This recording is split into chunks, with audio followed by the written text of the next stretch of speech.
There are plenty of ways to maintain multiple crops, and Fireclay Farms knows all the basics. Dina Comfort joining us now to learn more about it. Hey, Dina. Hi, yes, good morning. We're going out to Davis this morning to talk more about farming in the middle of a drought, and then also some friendly ways that we can all grow some fresh produce in our own spaces. So I understand our service is a little spotty because you're out in the country this morning, but Mike Mustard joins us this morning from the farm. So Mike, first of all, thank you for being with us. Let's talk about the drought and farming, because I know there are so many ways that the drought impacts farming, but you know of a couple ways to still make it through these drier seasons.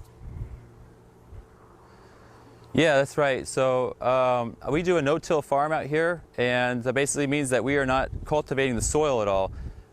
So by using a standard tool called the broad fork, we can allow the aerate the soil a little bit, so that way we are allowing the roots to go down and penetrate into the soil deep in there, but we're not tilling it, which you have your aggregates of your soil, and every time you till it up, you dry it out a lot more, which requires more water to then rehydrate the soil and plant your crops. Okay, so are you also this using right here, less water? This is the broad fork right here. What's that?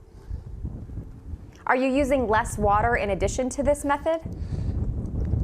Yeah, so you're using less water because, and also we use drip irrigation lines too, because you only need to penetrate around the root ball with the water. And so instead of using sprinkle irrigation, which spans this huge area, we're actually using drip lines, so we're only putting the water right where it needs to be going. And then we also do another technique out here called interplanting, and that's where we have, like, this is a sunchokes, and then on the outside of sunchokes we planted beets. So now when we're watering it, the beets are taking some water, the sunchokes are taking the water, and then you can harvest out the beets before the sunchokes start to take too much shade, and then you could then mulch outside. So now you've made two crops from the same bed. Okay, and what are the crops as a result? Does it result in a faster growing fruit, a sweeter or a bigger growing fruit? Does it change at all the consistency of what you're growing?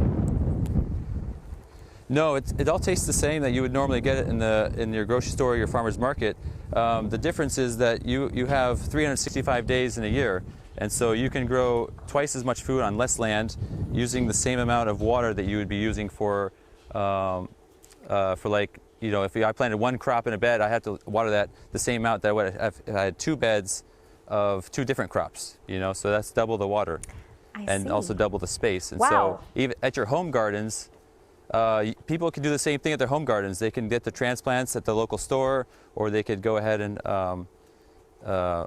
they could start their own plants, and then you just work on their timing. If like a bigger plant can grow much faster than another plant, you should work on your timings so they're done at the same time. And so it doesn't cast too much shade, and obviously depending on the season, which one's going to grow when. I love that. Okay, well, Mike, I know that you also do a lot of work with the community. You are at farmers markets, you're at the new Hoobies farm, so stick around with us in the 10 o'clock hour, because we're going to tell people where they can find your fresh produce, where they can find you, and learn a little bit more about the farming industry from your perspective. So thanks so much, Mike Mustard.